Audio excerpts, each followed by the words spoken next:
Olá, sejam bem-vindos a mais uma live de segunda-feira, trazendo o melhor para vocês em relação à ansiedade e à depressão. Eu sou o Whindersson Moraes, sou psicólogo, coach integral sistêmico, também analista de perfil comportamental, amante da vida e aprendiz, treinador, palestrante, empreendedor digital. Tudo isso reunido para trazer o melhor para vocês nessa noite de segunda-feira. Isso aqui é um resultado de constatação na parte clínica de atendimento diário que eu tenho como psicólogo e que você possa, de fato, entender todo o processo de ansiedade e depressão.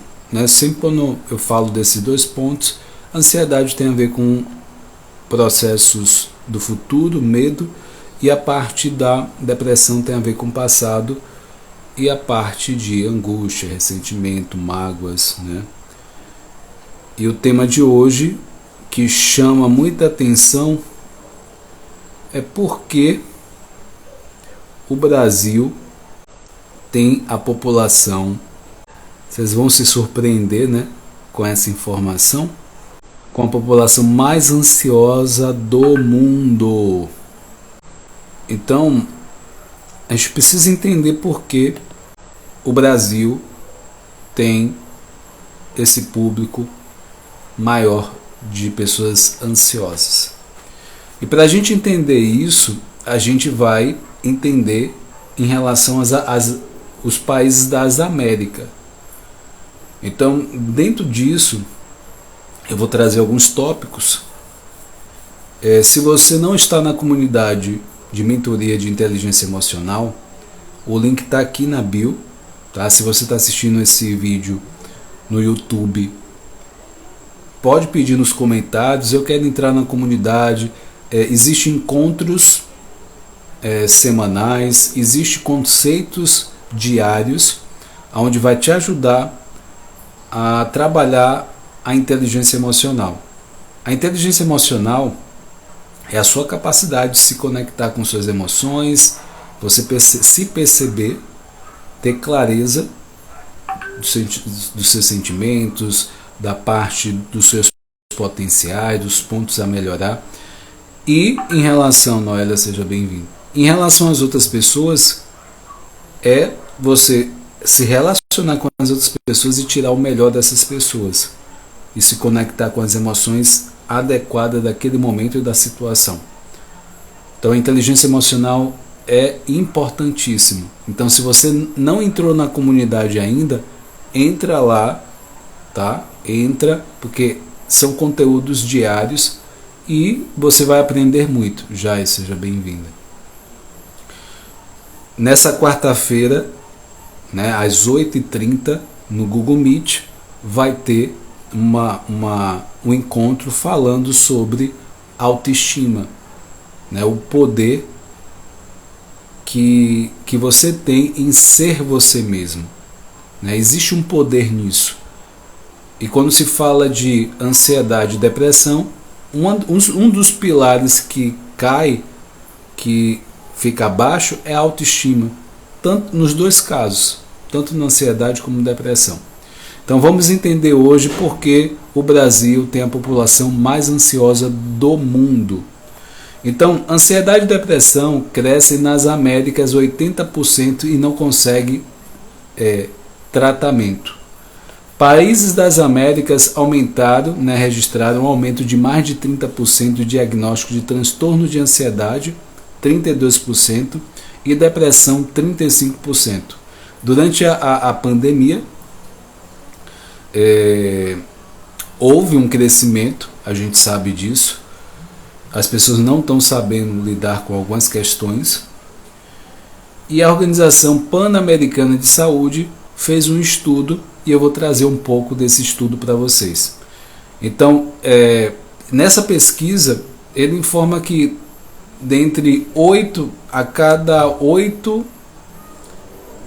em cada 10 pessoas com problemas graves de saúde mental, ou seja, 80%, não tiveram acesso adequado a tratamentos necessários durante toda a pandemia.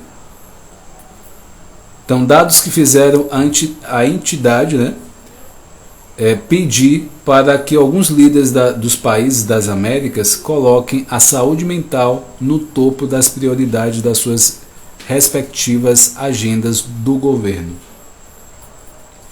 Algumas das orientações dessa organização, né, das Américas, inclui integrar a questão da saúde mental às políticas do Estado, investir em pesquisa, em coleta de dados sobre o assunto e resguardar os direitos daqueles que sofrem com esse tipo de problema e tratar o racismo, discriminação racial, como fatores também ligados à saúde mental. Então, a investigação da Organização Pan-Americana de Saúde também revelou os quadros de depressão e ansiedade são a terceira e quarta principais causas de incapacidade da população dos países que vivem nas Américas, e que o álcool é responsável por 5,5% de todas as mortes das pessoas que vivem na região. Além disso, de acordo com o relatório de entidade, a taxa regional de suicídio ajustada por idades aumentou 17% na pandemia, e isso vem crescendo após a pandemia. E a prática, né, hoje já tem os dados são maiores, tira a vida de 100 mil pessoas por ano, tá? A questão do suicídio. Então, segundo a OPAS, os problemas de saúde mental se agravaram na pandemia, em razão do crescimento. Um dos motivos é o desemprego, a insegurança financeira, o luto das pessoas que, né, as pessoas perderam, né, próximas ali na pandemia, e a preocupação constante, né, além da tristeza de conviver uma das maiores crises sanitárias da história recente. Então, dentro desse cenário, a organização trouxe outros números preocupantes. Além do alto percentual de pessoas com condições graves, como psicose, esquizofrenia, que não conseguiram receber os cuidados necessários para o tratamento das suas condições clínicas. 65% dos países interromperam os serviços essenciais de saúde mental durante a pandemia. A falta de acesso aos cuidados está relacionada aos baixos investimentos de países de saúde mental, que não chegam a ultrapassar 3% do total do montante de investimento em saúde. Então, segundo o médico brasileiro, né, ele traz esse dado para você. Ele disse também que hospitalizações de longa duração, escassez de profissionais treinados e dificuldade de acesso ao serviço por parte daqueles que vivem em regiões mais vulneráveis também são motivos que explicam a lacuna entre os pacientes e os tratamentos quais eles precisam ser submetidos. Então, tem um alerta para você que está assistindo, né? Investir em saúde mental é crucial para promover o desenvolvimento humano equitativo, né, e sustentável para todos vivam com bem-estar e dignidade. Também devemos lembrar que o fardo de saúde mental não é uma luta privada, mas é uma crise de saúde pública que merece ação urgente e imediata. Então, uma comissão que era composta por 17 especialistas, inclui membros do governo, né, sociedade civil, mundo acadêmico, pessoas com experiências com problemas de saúde mental. Esse grupo tem a tarefa de orientar todos esses estados, né, todos esses membros, para promover a saúde mental, né, nesse pós-pandemia. Então, baseado nisso, essa comissão de saúde ela se organiza para poder realmente promover mais saúde. E isso, né, é bom para os países. Entenda que eu estou começando pela parte das Américas para vocês entenderem por que o Brasil tem a população mais ansiosa. A gente vai chegar no Brasil e aí vocês vão entender. Então, hoje não lançamos apenas um relatório, né? Lançamos um farol de esperança, que esse grupo, né, ele traz esse relatório, ele dá essa clareza de ação para que esses membros possam, né, e vocês que estão envolvidos nessa questão de saúde mental, possa se beneficiar disso também. Então, um roteiro para mudança na forma como vemos, tratamos, priorizamos a saúde mental nas Américas, né? E agora está nas mãos de mudar, né, toda a abordagem da saúde mental, especialmente em uma crise global que afetou profundamente após a pandemia. Então, é importante, né, a questão do nível de suicídio também aumentou, e em alguns casos as pessoas podem procurar o CAPS, que é o Centro de Atenção Psicossocial,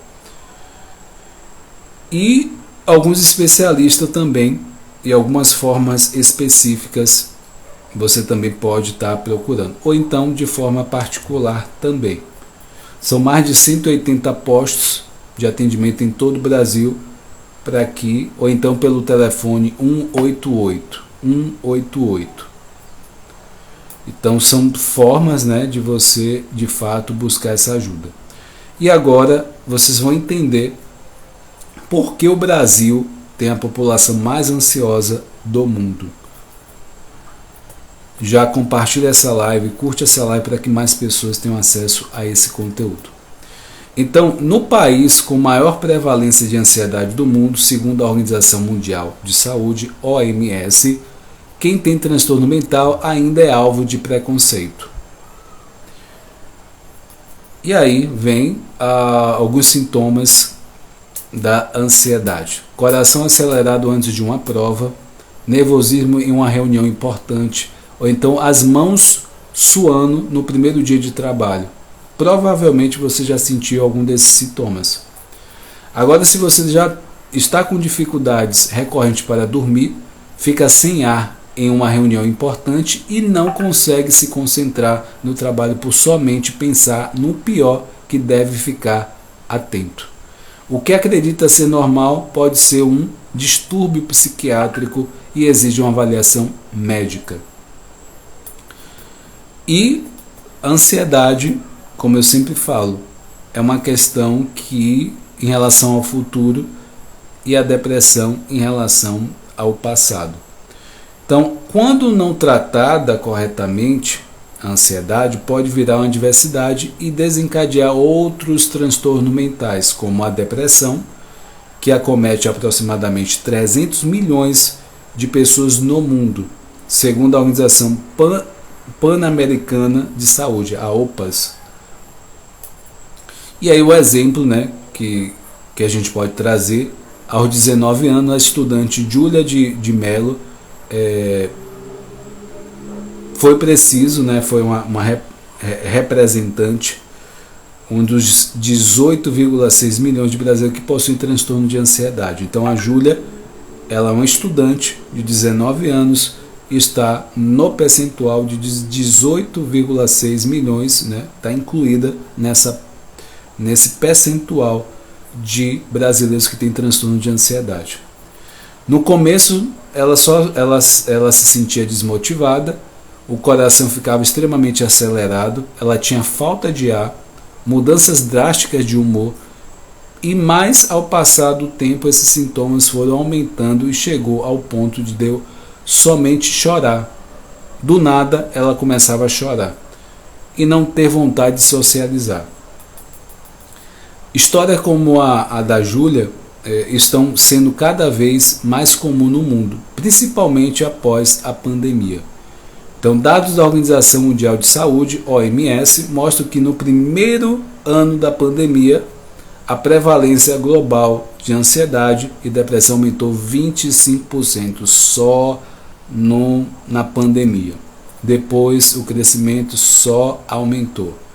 Então, uma das principais explicações por esse aumento é o estresse sem precedente causado pelo isolamento social decorrente da pandemia, além das restrições à capacidade das pessoas de trabalhar, busca de apoios familiares e vida social ativa. Então a solidão, o medo de se infectar, o sofrimento, a morte das pessoas próximas foram fatores estressores que levaram à ansiedade e à depressão. Então, de acordo com o último grande mapeamento global de transtorno mental realizado pela OMS, o Brasil possui a população com maior prevalência de transtorno de ansiedade do mundo. Para ter uma ideia, aproximadamente 9,3% dos brasileiros sofrem de ansiedade patológica. Por que esse detalhe de patológica? Existe uma ansiedade que é saudável, que você está em estado de alerta em relação a algum desconhecido, em relação à situação. Então, baseado nisso, você pode... existe esse mecanismo, e no momento que a frequência e a permanência desse estado de alerta ele continua além da situação de perigo, né? Porque a ansiedade prepara você para lutar ou para fugir. Tá? Lá na época das cavernas, era preciso para a sobrevivência. E hoje, no mundo atual, existem outros fatores que é de sobrevivência. Só que, por todas as questões que eu falei até agora, esse sinal de alerta ele ficou descontrolado. Então, a pessoa, por um tempo maior, ela fica ligada e tudo é um motivo de perigo, tudo é em relação a um olhar negativo sobre as situações. Então a ansiedade ela trabalha nesse nível. Então, por isso que eu estou enfatizando aqui ansiedade patológica. Então, 9,3% dos brasileiros sofrem de ansiedade patológica, em seguida o Paraguai, 7,6%, aí vem Noruega, 7,4%, Nova Zelândia 7,3% e Austrália 7%. Índice elevado de desemprego, recorrentes de mudança no rumo da economia e falta de saúde pública, de segurança pública, são apontados especialistas na questão do Brasil, os principais fatores para a alta de prevalência de transtorno de ansiedade na população. O Brasil tem uma taxa de violência que faz muitas pessoas saírem de casa com receio de serem assaltadas. O receio que gera ansiedade. Então, olha esse dado, o quanto é pertinente a gente ter no nosso radar.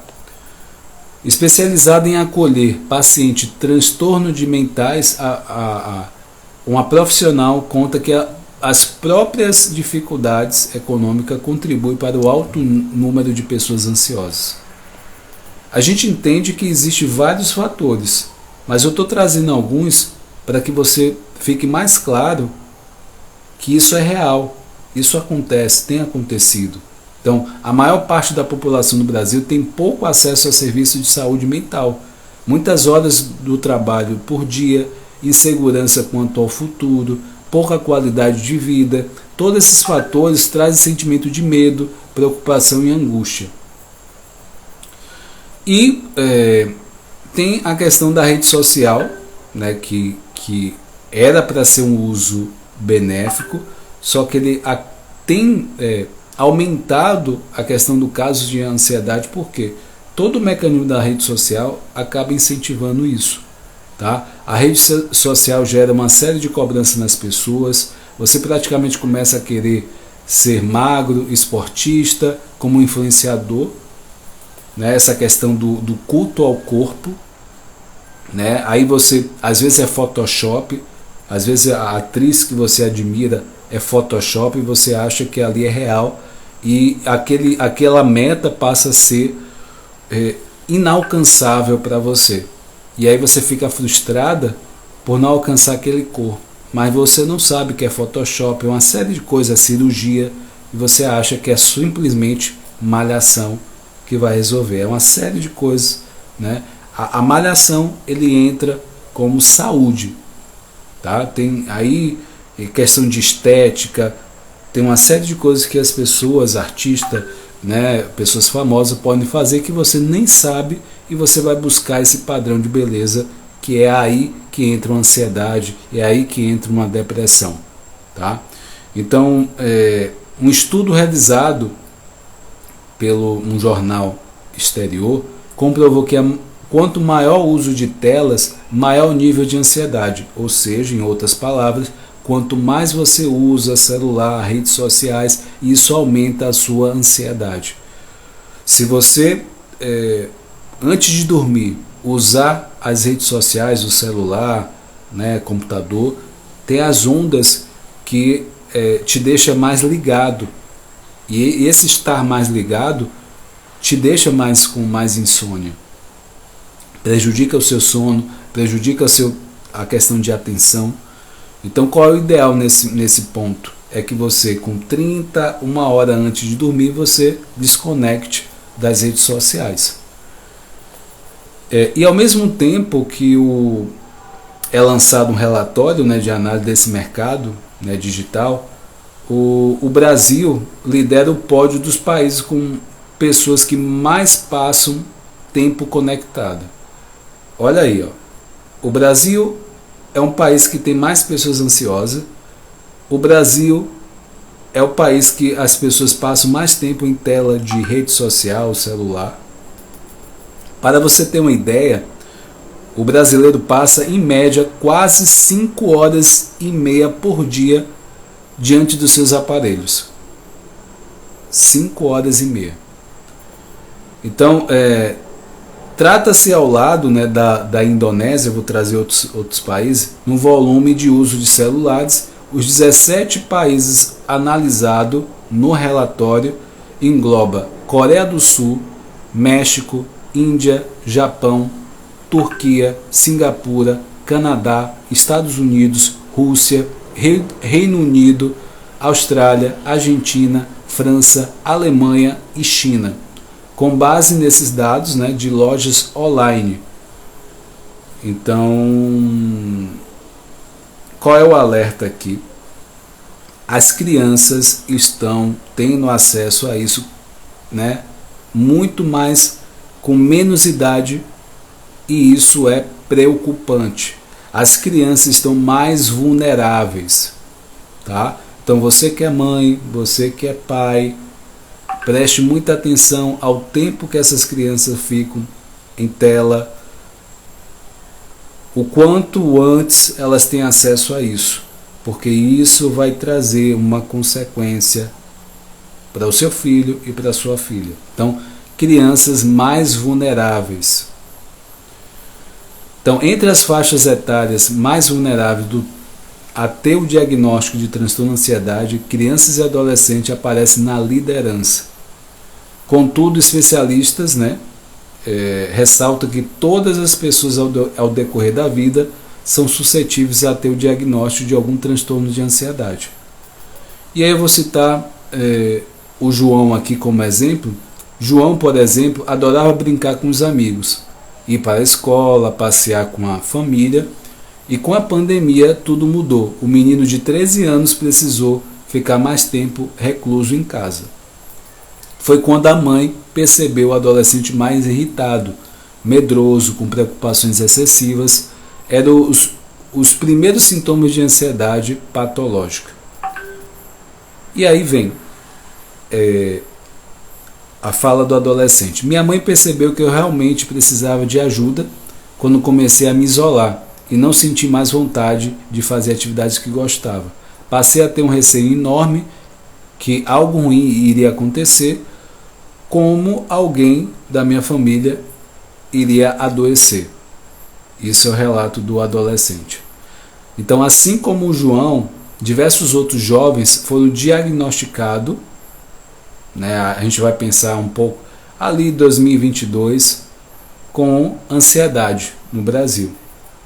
Um mapeamento feito pela Secretaria de Educação do Estado de São Paulo, em parceria com o Instituto de Ayrton Senna, mostrou que 69% dos estudantes da rede estadual paulista relataram ter sintomas de ansiedade ou depressão durante atividades remotas impostas pela pandemia.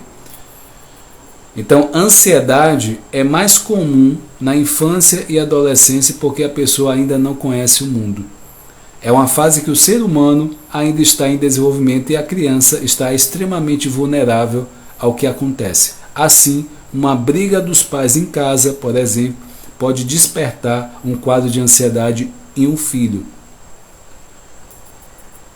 E psiquiatras, psicólogos trazem também um alerta no geral, o sinal de alerta indicando não ser uma ansiedade normal, mas um transtorno de ansiedade é uma influência do sintoma da vida da pessoa.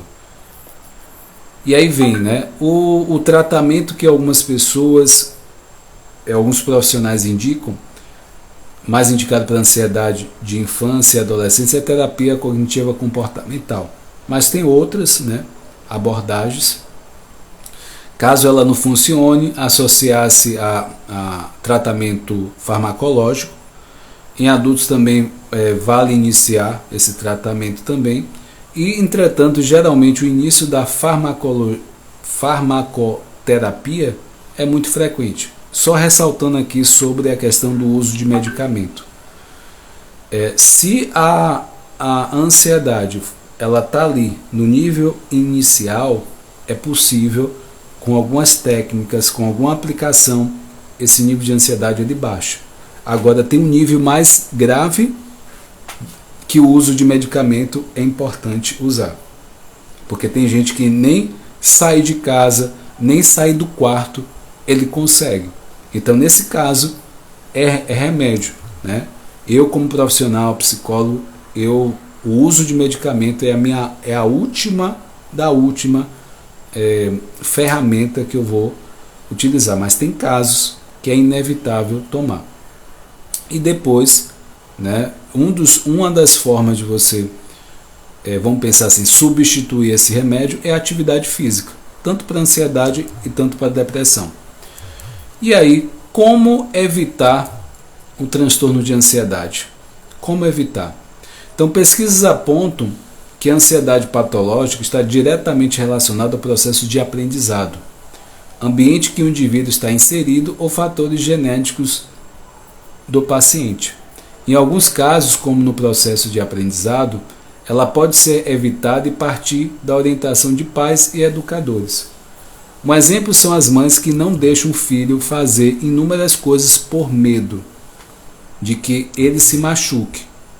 Então você que é mãe, né, esse medo que o seu filho não faça inúmeras coisas por medo que ele se machuque, atenção, tá? Não é que você vai deixar ele à toa. Você vai deixar ele fazer, só que você vai estar olhando.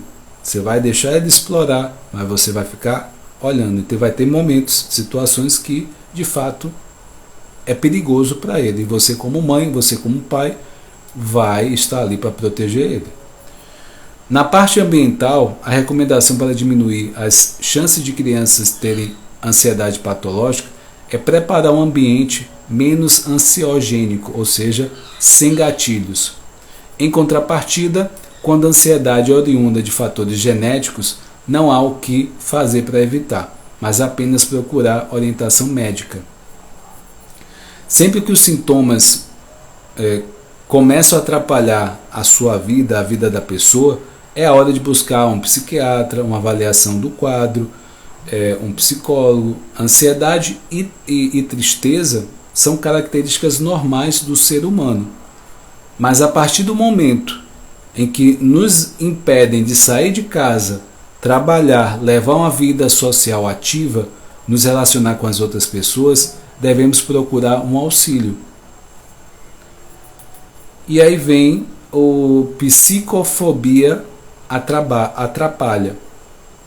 Um dos grandes desafios no combate às altas taxas de ansiedade é forte estereotipo, né, existente sobre os transtornos mentais. No Brasil, o preconceito em relação às pessoas que sofrem com distúrbios psiquiátricos é conhecido como psicofobia. E aí a gente vai trazer um exemplo, né, de de uma pessoa, né? O Jorge lembra bem de quando teve sintomas do transtorno, né, de ansiedade na adolescência, encontrou resistência dentro de casa para procurar ajuda especializada. E ele conta, né? De início minha mãe me levou em um centro espírita, meio que relutou em me levar para o médico, mas como os sintomas persistiram, marcamos uma consulta com um psiquiatra. Foi quando eu descobri que estava com um transtorno de ansiedade. E aí um outro profissional acredita que desmistificar a saúde mental é popularizar a ideia de procurar ajuda especializada, é um caminho que o Brasil vai conseguir superar o alto índice de ansiedade. E continua, né? Muitas pessoas ainda consideram tabu sobre o transtorno mentais e acabam não cuidando de transtornos. E seja por medo de serem chamados de loucos, ou por fazer tratamento psicológico ou psiquiátrico, ou ainda por medo de medicação, acreditando que ficarão viciados ou sedados. E aí vem a Associação, né, Brasileira de Psiquiatria, afirma que o ideal é que desde cedo crianças e adolescentes possam falar abertamente sobre saúde mental nas escolas e em casa, para que cresçam sem o estigma recorrente entre as pessoas idosas. E aí vem, né, a gente vai falar também, precisamos de políticas públicas que estimulem cuidados e quebre esse estigma. Somente dessa forma o portador da doença mental poderá viver de forma independente e autônoma, tendo oportunidade de trabalho, perseguindo suas metas, usufruindo de oportunidades com dignidade e também plena inserção social.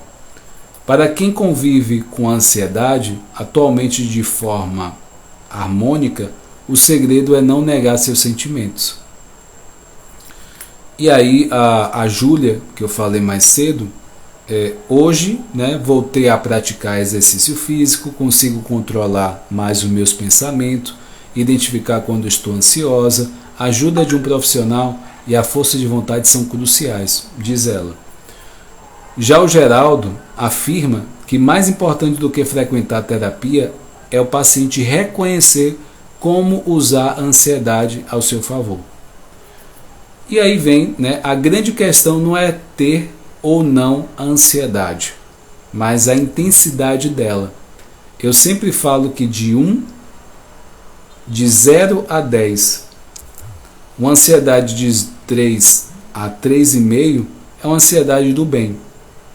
E que ela é uma dose de ansiedade que precisamos realizar nossas atividades. Ou seja, o que eu falei inicialmente, então entre 3 a 3,5, a nota, ela está uma ansiedade relativamente saudável e normal. Se der 10, 9, 8, já é um sinal de alerta para você. E aí a gente vai trazer alguns tipos de transtorno de ansiedade, ansiosos. Transtorno de ansiedade generalizado, transtorno do pânico, tem o transtorno de ansiedade social,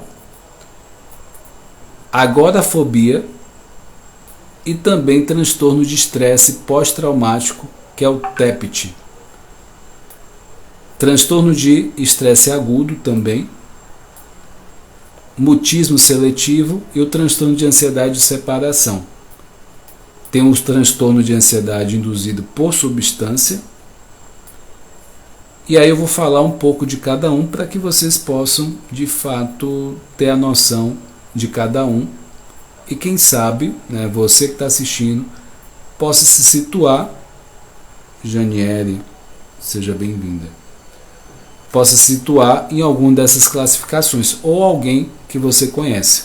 Então, transtorno de ansiedade generalizada tem como principal característica a preocupação excessiva e generalizada sem motivos óbvios da situação do dia a dia. Ou seja, o paciente fica sempre antecipando que algo ruim vai acontecer, permanecendo em um estado de constante preocupação.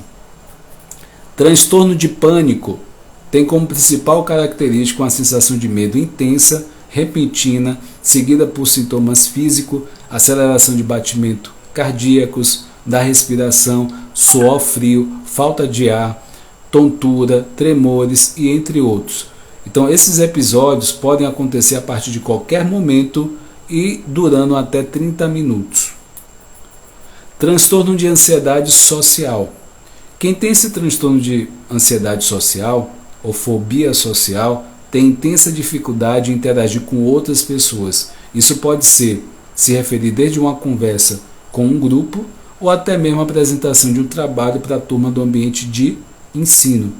Dessa forma, o gatilho para o surgimento dos sintomas típicos da ansiedade costuma transitar na área da socialização.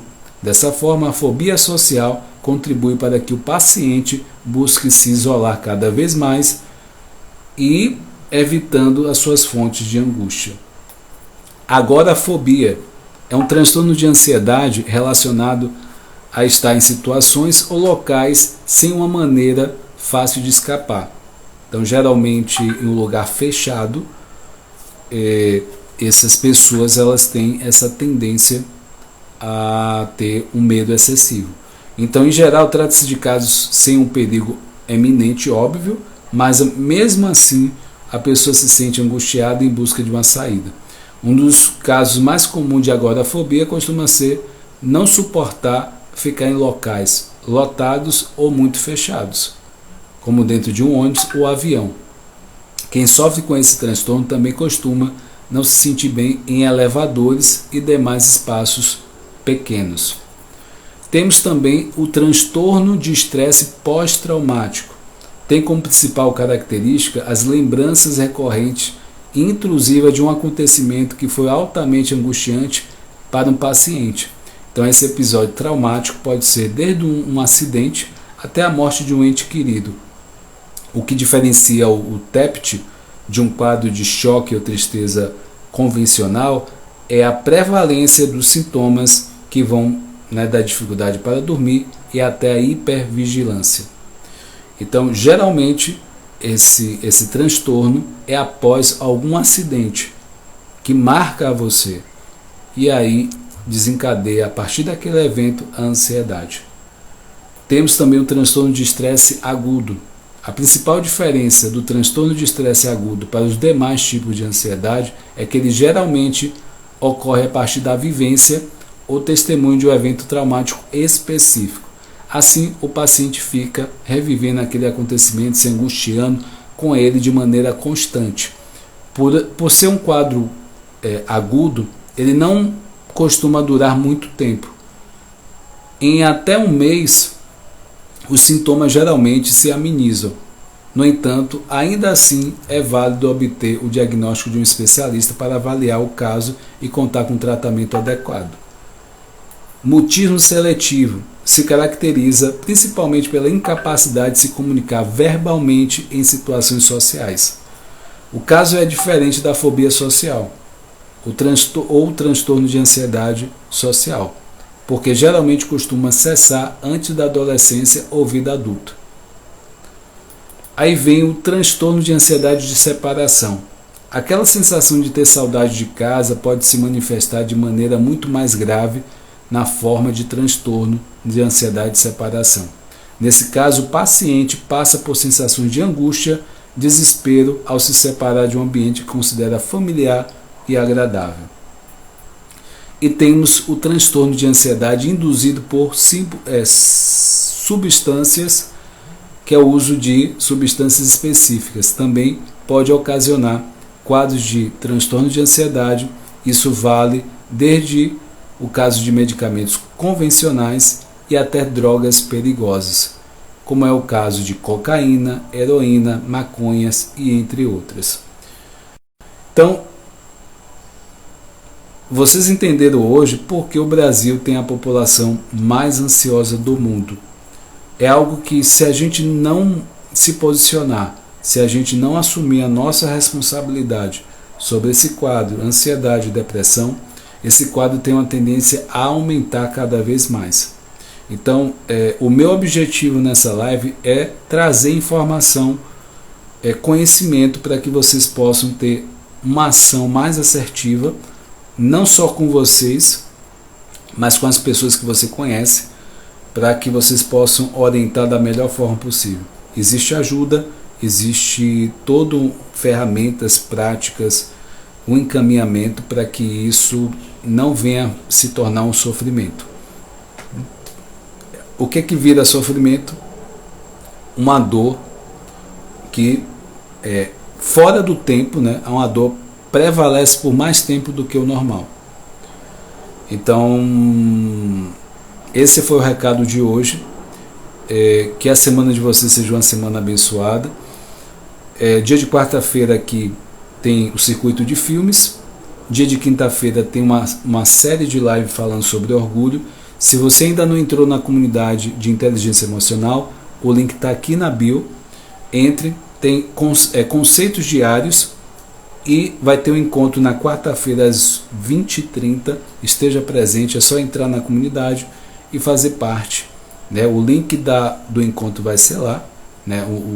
O encontro começa às 20h30 e tem esse quadro toda segunda-feira falando sobre ansiedade e depressão. Se você não é inscrito no canal Whindeson Moraes Coach, se inscreva aqui na bio. E minha eterna gratidão que vocês possam crescer e contribuir na vida de muitas pessoas. Tá? Forte abraço, fica com Deus, até mais.